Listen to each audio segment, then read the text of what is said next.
ने देखा कि सुबह के 5 बज गए हैं। वो जल्दी जल्दी उठी और मंडी जाने के लिए तैयार हो गई। उठ गई गोमती? हाँ, और सुनो, मैं सब्जी लेने मंडी जा रही हूँ। तुम ब्रेड और दूध बंटी को बोल देना, ले आएगा। चाय ब्रेड खाकर ही दवाई लेना। हाँ हाँ ले लूंगा, तू भी ध्यान से जाना।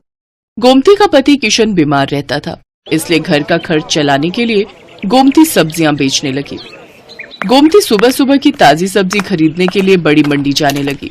गोमती ताजी सब्जियां खरीद कर लाती और बाजार में ताजी सब्जी का ठेला लगाती।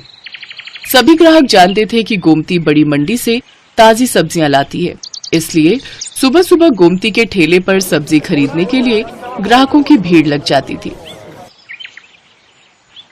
1 किलो आलू, प्याज, टमाटर और हाँ आधा किलो करेला, भिंडी और अरबी भी कर दो। 1 किलो खीरा निकाल देना। हाँ हाँ अभी कर देती हूँ। तभी एक औरत गोमती के पास आती है जिसका नाम मेघा था। वो गर्भवती थी और सुबह सुबह टहलने के लिए निकलती थी।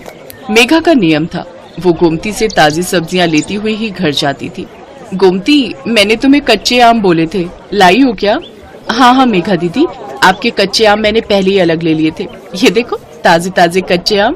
अरे वाह, इन कच्चे आमों को देखकर तो मेरे मुंह में पानी आ रहा है। वैसे कुछ भी कहो, सुबह सुबह की ताजी सब्जी की सुगंध ही अलग होती है, जो पूरे बाजार में सिर्फ तुम्हारे ठेले पर ही मिलती है। मुझे लगता है तुम बहुत मेहनत से सुबह सुबह बड़ी मंडी से ताजी सब्जियां लाती हो।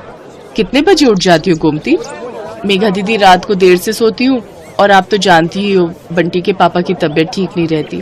पूरे घर का काम देखना होता है, फिर सुबह सुबह मंडी निकलती हूँ 5 बजे उठकर। उसके बाद घर जाना ही नहीं होता, सीधी यहीं आ जाती हूँ और ठेला तैयार करती हूँ।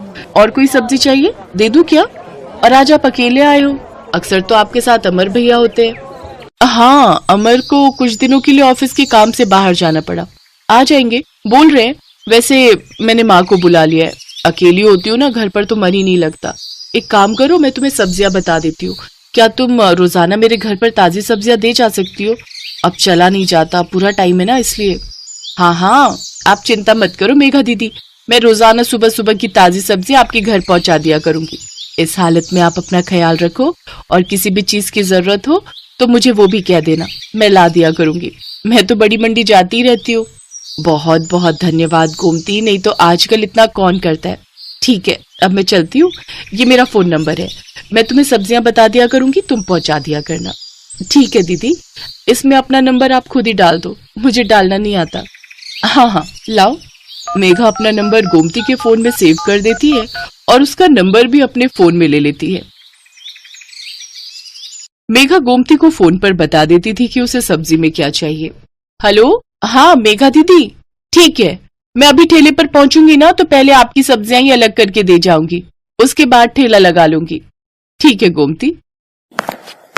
तुम्हारी ये सब्जी वाली बहुत अच्छी है, बेचारी रोजाना सुबह सबसे पहले तुम्हारी ही सब्जियां अलग करके दे जाती है।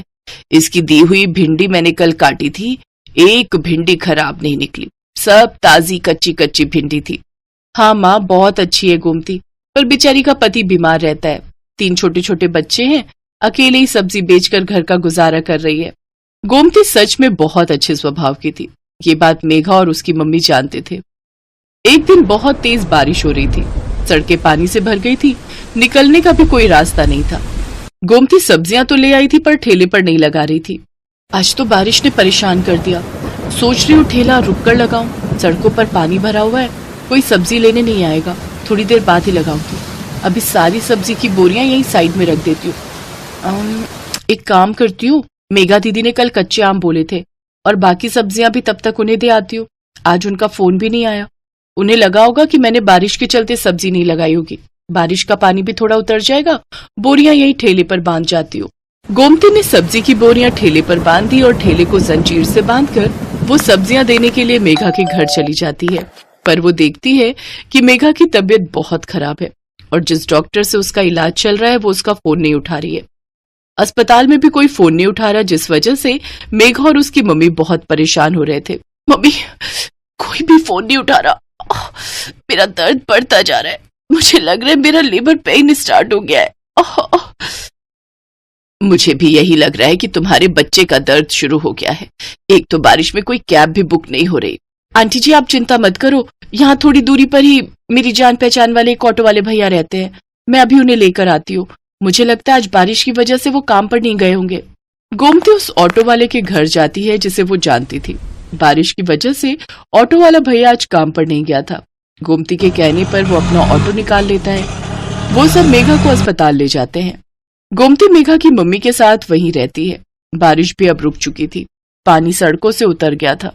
मेघा के हस्बैंड को जब ये बात पता चलती है तो वो सीधा हॉस्पिटल ही आ जाता है। मेघा एक बेटी को जन्म देती है। थैंक यू गोमती, अगर आज तुम ना होती तो न जाने कितनी परेशानी हो जाती। अमर, तुम्हें पता है गोमती ही ऑटो वाले भैया को लेकर आई थी। थैंक यू गोमती, तुमने आज हमारी बहुत मदद की है। इसमें थैंक यू की कोई बात नहीं है भैया, ये तो मेरा सौभाग्य है कि मैं मेघा दीदी की मदद कर सकी।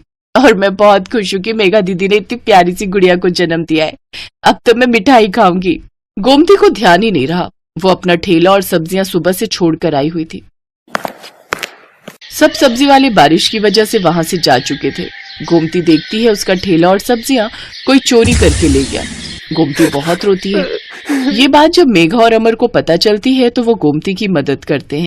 गोमती, हमारी अपनी दुकान कब से खाली पड़ी थी, अब तुम हमारी दुकान को अपनी सब्जी की दुकान बना लो। अब से तुम दुकान पर बैठकर सब्जी बेचा करो और टेंशन मत लो, हम तुमसे दुकान का कोई किराया नहीं लेंगे। तुम आराम से अपनी सब्जी की दुकान चलाओ। गोमती की आंखों में खुशी के आंसू आ जाते हैं। कुछ समय बाद गोमती का पति किशन भी ठीक हो जाता है। अब वो दोनों मिलकर मेहनत से सब्जी की दुकान चलाने लगे। दुकान बनने की वजह से गोमती के पास और भी ग्राहक बढ़ गए। सब जानते थे कि अगर सुबह सुबह की ताजी सब्जी कहीं मिल सकती है तो सिर्फ गोमती सब्जी वाली की दुकान पर।